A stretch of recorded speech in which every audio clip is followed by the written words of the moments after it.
जय हिंद दोस्तों, स्वागत है आपका आपके अपने YouTube channel learning point with Abhishek sir पर।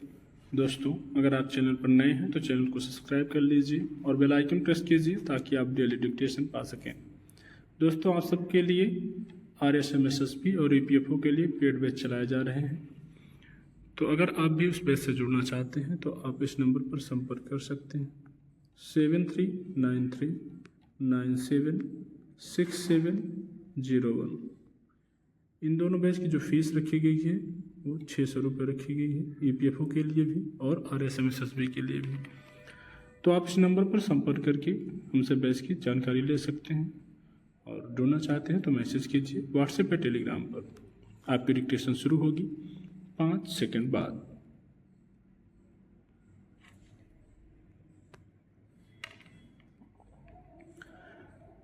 सीखना अगर एक कला है तो बेशक सिखाना भी एक हुनर है।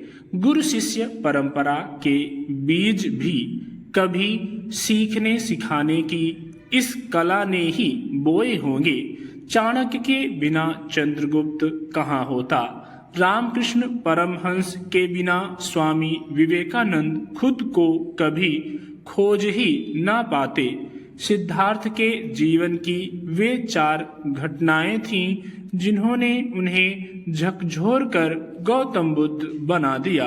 यानी गुरु हमेशा कोई साक्षात व्यक्ति ही हो ये जरूरी नहीं, बल्कि वे अनुभव और घटनाएं भी गुरु हैं जिनसे टकराकर हम खुद की पहचान ढूंढने में लग जाएं। कई बार सिखाने वाले को खुद भी नहीं पता होता कि उसने जाने अनजाने किसी को सीख का बीज मंत्र दे दिया है। एकलव्य की प्रेरणा ने माटी की निर्जीव मूरत में अपने संकल्प की प्राण प्रतिष्ठा की होगी कि उसने द्रोणाचार्य के बुत से धनुर्विद्या सीख ली। गुरुओं के देवता बृहस्पति कहे जाते हैं और दानवों के गुरु शुक्राचार्य हैं। ये दोनों गुरु अपने आप में प्रतीकात्मक हैं। सीखने वाले की प्रवृत्ति और प्रकृति, इन दोनों की दिशा इस बात से तय होती है कि सिखाने वाले की प्रवृत्ति कैसी है। गुरु और शुक्र दोनों में ज्ञान की कमी नहीं, लेकिन भाव ज्ञान की दिशा पलटने का दम रखता है।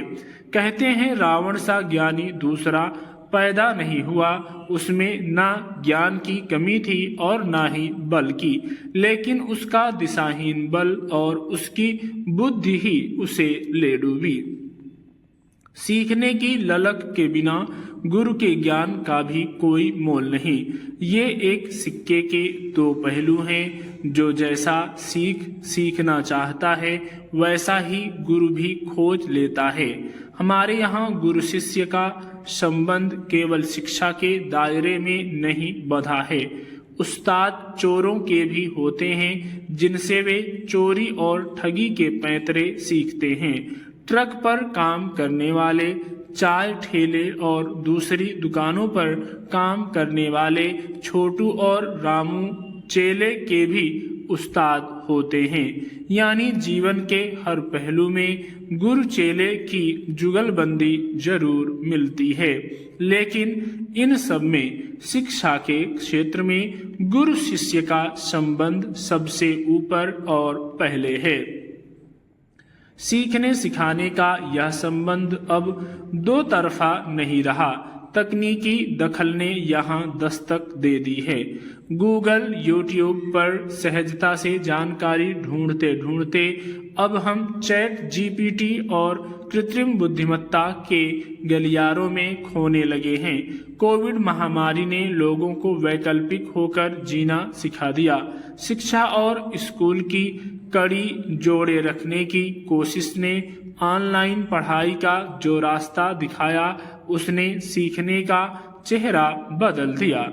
गुरु शिष्य के संबंध में यह सुलभता अनदेखी दूरी ला रही है। अब शिक्षक सिखाने की ज्यादा सिरदर्दी नहीं लेते, वे भी ऑनलाइन मंचों के लिंक साझा कर देते हैं। बच्चों को भी अब यह ज्यादा भाने लगा है। अब सिखाने वाले हुनरमंदों की जरूरत खत्म होने लगी है। तकनीकी दखल ने सीखने जानने के जो अनेक तरीके सिखाए हैं, उनमें से एक है सहजता की सीख, यानी जब चीजें आसानी से की और सीखी जा सकती हैं तो उन्हें मुश्किल तरीकों से हल करने की क्या जरूरत है। हालांकि देर सवेर हमें यह समझ में आएगा कि चीजें आसानी से जानने और करने की सहूलियत सीखने सिखाने की कड़ी को कमजोर कर रही है। हम सीखने को लगातार आसान बनाने की कवायद में लगे हैं। हमारी शिक्षा व्यवस्था की सबसे मजबूत कड़ी गुरु शिष्य परंपरा है, जिसकी साख अनुशासन और सम्मान पर टिकी है। सहजता जैसी कोई चीज नहीं होती। आलस्य को अनुशासन से साध कर ही सहजता के पायदान पर चढ़ा जा सकता है। पर आज यह तस्वीर भी बदल रही है।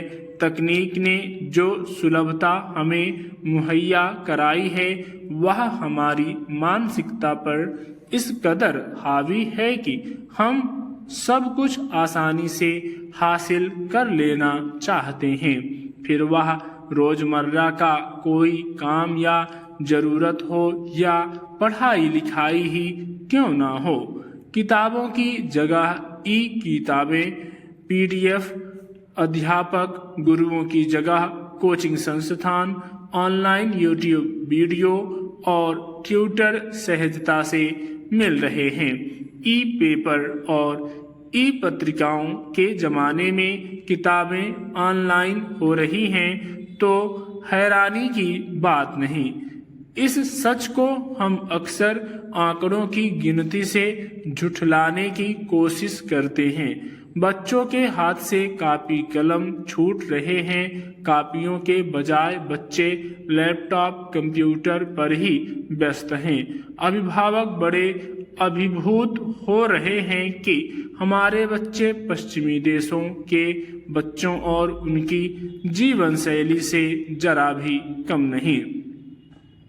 सवाल यह उठता है कि चीजें आसानी से करने और सीखने की जरूरत क्यों है।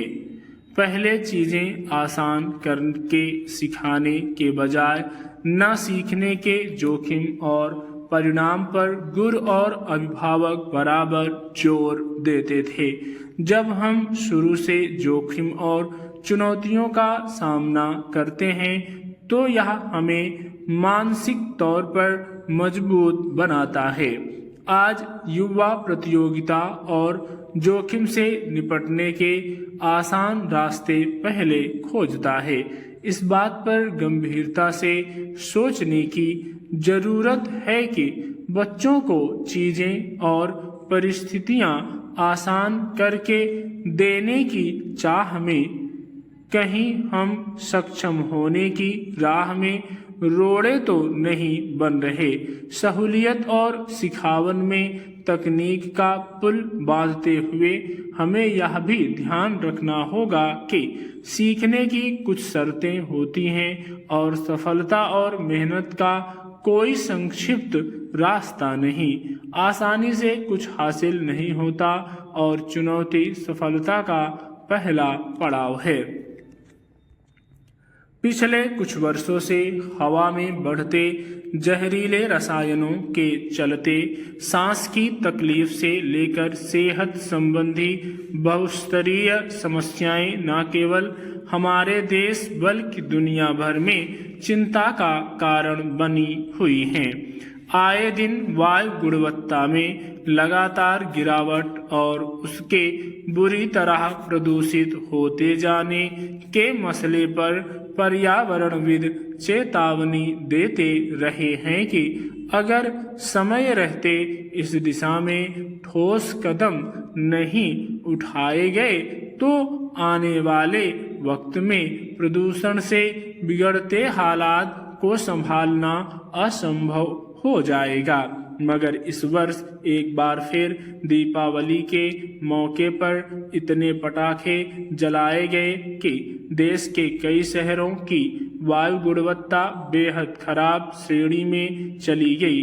केंद्रीय प्रदूषण नियंत्रण बोर्ड के मुताबिक दिल्ली में वायु गुणवत्ता सूचकांक यानी AQI 317 तक पहुंच गया। दिल्ली में पटाखों पर पाबंदी के बावजूद पूरे शहर में इसके बड़े पैमाने पर उल्लंघन के मामले सामने आए। स्टॉप।